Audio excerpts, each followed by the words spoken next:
In this video, we are proceeding to the last section of the lesson. How far is the river? He missed the village boy. He could not be seen. His own house was also hidden from the view by the side of the mountain. The river was not in sight either. He began to feel discouraged. He was sorry he had finished the bread. He might want it later.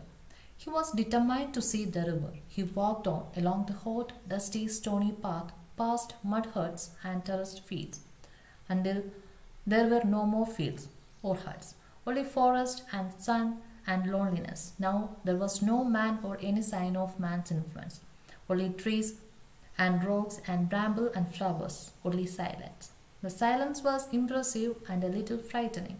It was different from the silence of a room or street. It was the silence of space, of the unknown, the silence of God. Then, as the boy rounded a sharp bend, the silence broke into sound. A sudden roaring sound, the sound of the river.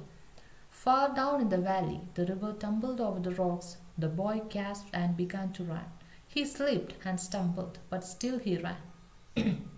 Then he was ankle deep in the painfully cold mountain water, and the water was blue and white and wonderful. Discouraged, having lost confidence, hopeless, become hopeless or disappointed. Bramble, a wild bush with thorns, frightening, causing fear. Gasp, a sudden short intake of breath as in shock or surprise. Stumble, almost fall while moving. So now our boy, the hero, missed the village boy. He looked up and down the mountain path but could not see anyone. And he felt bored and felt like going back to home, but he didn't give up. As he felt discouraged because the river was not yet in sight, his home was also hidden from the view. He began to feel discouraged. He became hopeless. But he came more than halfway and could not go back. So he continued his journey with determination, with a strong decision to see the river. He walked on along the hot, dusty, stony path, and he passed mud huts and terraced fields.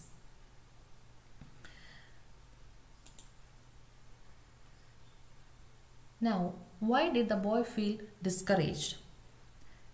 As he was alone, he missed the village boy and became alone. The river was not in the sight, and either his home was also hidden from the view, and that's why he began to feel discouraged.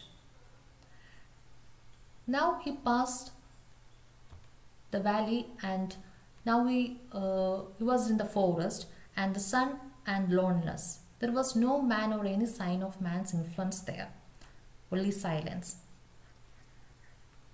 And the silence was impressive. The boy found the silence impressive but frightening, because the silence was different from the silence of a room or street. And here in the forest he was alone also. So the silence, so the boy felt the silence impressive but a little frightening.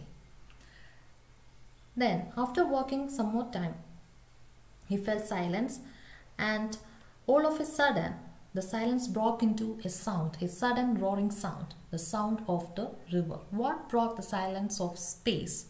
The roaring sound, the loud roaring sound of the river, the flowing water, broke the silence. And far down in the valley, the river tumbled over the rocks. The boy gasped and began to run. The boy slipped and stumbled, but still he ran. Why?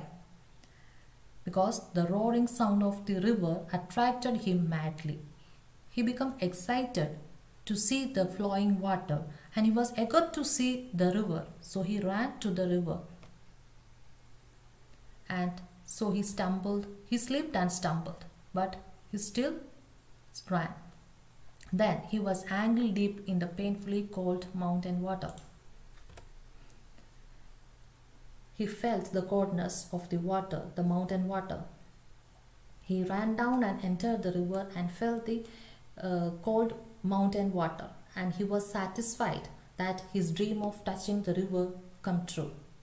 Thus he fulfilled his wish to see the river, to experience the cold water in the river. And here Identify the words that used to describe the water. The water was blue, white and wonderful. So the words used to describe water are blue, the water was blue, then it was white and also wonderful.